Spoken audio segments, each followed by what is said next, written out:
Mga kaibigan, sa araw na ito ay maririnig po ninyo ang testimonya ng isang nilalang na nais ibahagi ang kanyang kwento upang kapulutan ng aral. Siya ay si Rose. Kabilang ako sa mga tinatawag na NBSB o No Boyfriend Since Birth. Kaya nang minsang may nagkagusto sa akin, nung 28 years old na ako, hindi na ako nagpatumpik-tumpik pa. At yun ang isa sa pinakamalaking pagkakamaling nagawa ko sa aking buhay. Tingin nga. Oh, basta huwag kang maingay ha.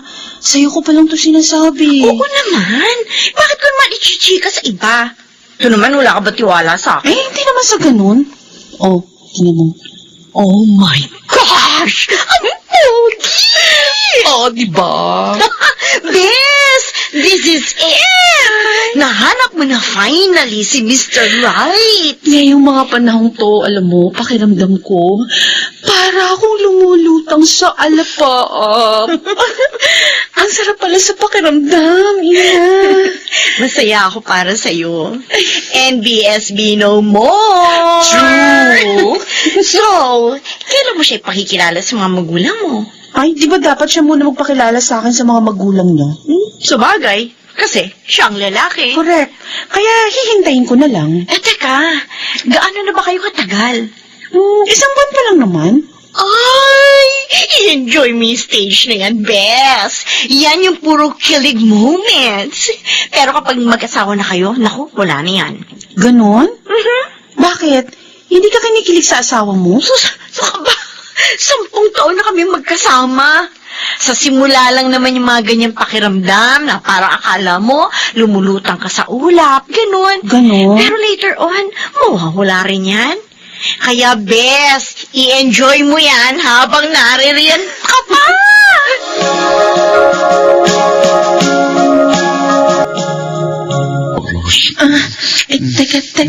Teka lang, Abner. Bakit? Tama ba itong ginagawa natin? Anong mali rito? Kasi, Hindi na tayo teenager. Pareho na tayong nasa legal na edad. Ano pa ba ikinatatakot mo? Natatakot lang ako. Baka... Magtiwala ka sa akin. Wala ka pang tiwala sa akin? Abner. Ano? Meron, syempre. Alisin mo ng pag-aalinlangan mo. Gusto kong mapasaya ka.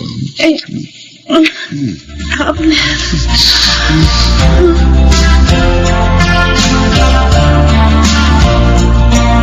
Abner, ikaw na ba yan?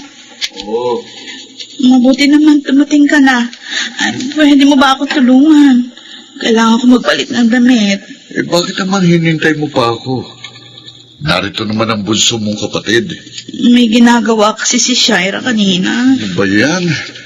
Pagod na pagod ako sa trabaho. Pagdating dito sa bahay, ako pang mag-aasikaso sa'yo. Kaya nga kinuha natin yung bunso niyong kapatid para may katulong ka rito.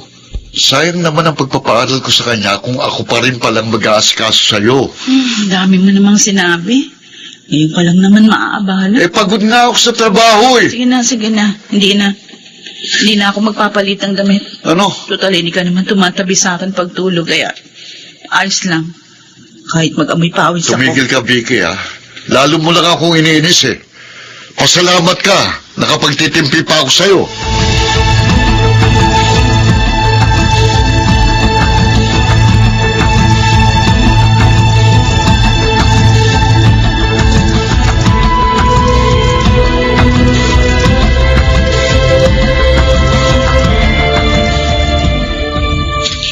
Hindi ka kamo dinaratnan? 2 buwan na? Oo, Ina. Naku, buntis ka yata. Ha? May nangyari na ba sa inyo ni Abner? Oo. Ay, buntis ka siguro. Ina. Bago mo isipin yan, kailangan mo muna makatiyak. Alamin mo muna kung buntis ka talaga. Tapos, kapag positive, didali mo na sa bahay niyo si Abner.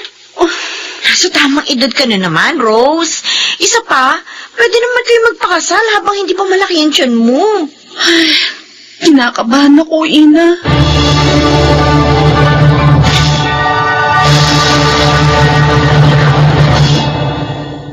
Buntis ka? Oo, Abner. Ganun ba? Oo. Bakit parang hindi ka masaya? Hindi. Masaya ako. Nagulat lang kasi ako eh. Abner, Hmm. gusto ko sana bago lumaki ang tiyan ko, magpakasal na tayo. Kasal? Oo. Bago pa mahalata ni tatay ang tiyan ko, gusto kong ipakilala na muna kita sa kanya. Tapos, paplanuhan na natin ang kasal. Sige, sige. Gusto mo bang sumama ngayon sa bahay? Baka sa susunod na araw na lang. May mga kailangan akong asikasuhin sa trabaho ngayon eh. Ha? Sige. Pangako, Abner. Magiging mabuti akong asawa at ina ng magiging anak natin.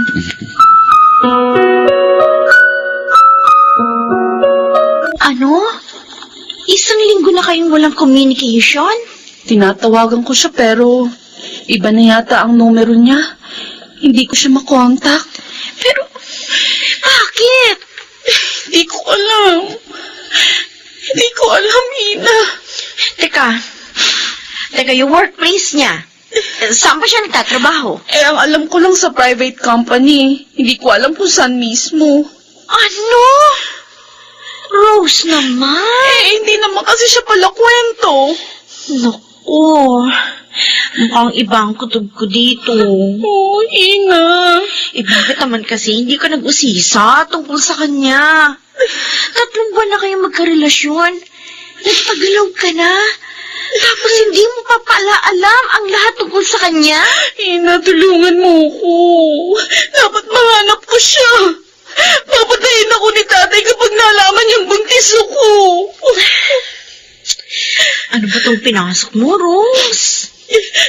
Teka, kapag hindi ko na talaga siya nakontak, ano kaya kung ipalaglag ko na lang tong bata? Hoy, ano ba? Nababaliw ka na ba? Alam mo ba yung sinasabi mo, ha? Buhay yan nga sa sinapupunan mo. Naririnig mo ba ako? Buhay yan! Ina. Gagawa ka ng mortal na kasalanan kapag ginawa mo yung iniisip mo.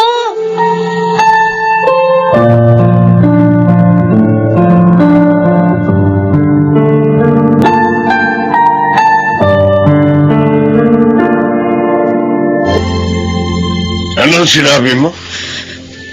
Buntis ka? Ha? Opo, tay. Nasaan ang ama? Tay, huminahon ho kayo. Nagpabuntis ka? Nagpabuntis ka sa isang lalaking hindi ka kayang panindigan? Tawarin niyo po ako. Don't Tay, huminahon ka! Buntis si Rose! Huwag kang kumarang dyan sa kapatid mo, Kaloy. Tay, Patawarin niyo ako, tay. Aral ka namin ng nanay mo. Pinalaki ka namin ng maayos. Sino pa ang babae sa pamagdadala ng kahiyan sa pamilyang ito? Yung mga kapatid mong lalaki, nakita mo bang naging sakit namin sila ng ulo? Ha? Ha? Hindi ko naman po gustong mangyari to. Tarantata! Matanda ka na! 3 dekada ka na sa mundong ito. Hindi ka pa marunong magdesisyon? Hindi ka pa marunong kumilatis ng tao kung manloloko o hindi? Mas gugustuhin ko pang naging matandang dalaga ka kaysa disgrasyada!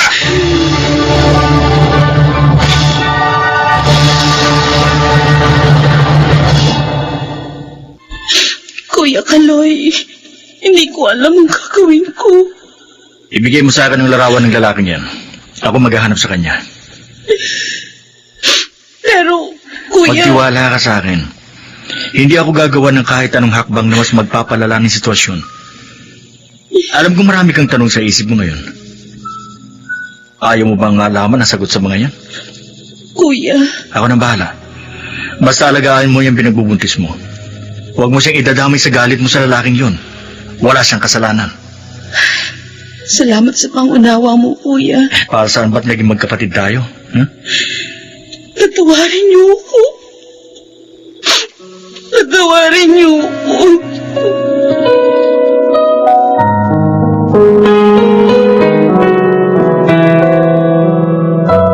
Ito na siguro yun. Sigurado ka ba, kuya? Oo. Tao po. Sino sila?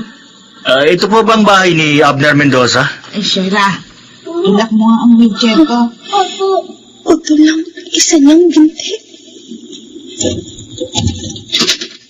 Ito nga. Oo, akong asawa niya. Bakit? Asawa ka niya? Oo.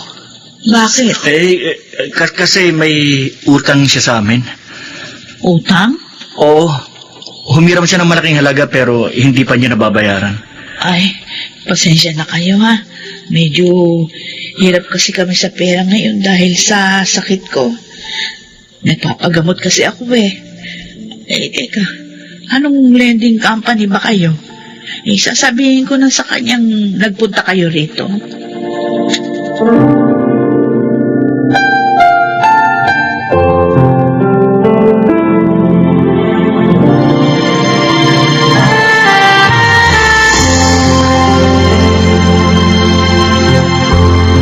My goodness! Napakasama niya ng mga asawa? Imbis na magalit, awa ang naramdaman ko, Ina. Nakakaawa yung asawa niya. Alam mo, mas mabuti nang iniwan ka niya. Hindi mainam na makipagrelasyon kaysa isang lalaking kagaya niya. Iniisip ko lang ngayon, Ina, yung magiging anak ko.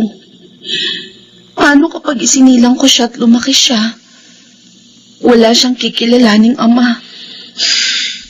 Malalaman mo na lang kung ano ang gagawin mo kapag naroon ka na sa ganun sitwasyon. Kaya wag mo muna alalahanin yan. Mag-focus ka sa pagbubuntis mo. Kasi medyo sensitibo ka magbuntis. Hanggang ngayon, hindi ko pa rin maiwasang hindi maiyak. Akala ko, natagpuan ko ng para sa akin. Rose, itong batang ito sa tiyan mo ang para sa'yo. Huwag ka nang maghangad ng iba pa na hindi naman talaga para sa'yo. Isa pa, kahit mahirap, subukan mo na mag-move on, Rose. Kalimutan mo na si Abner.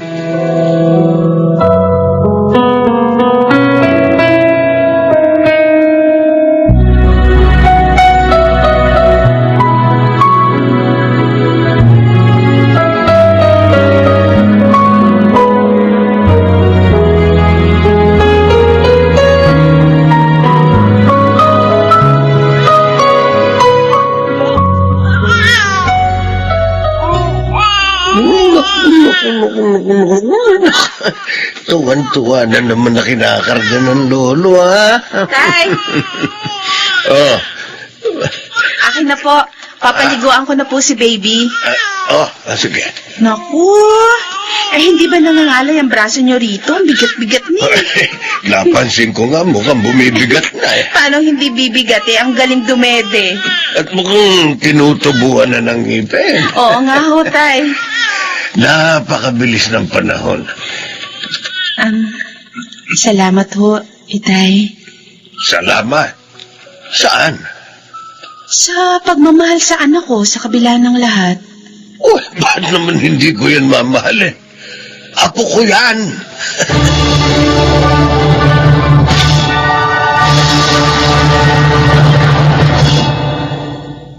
Isang pagkakamali ang pakikipagrelasyon ko kay Abner.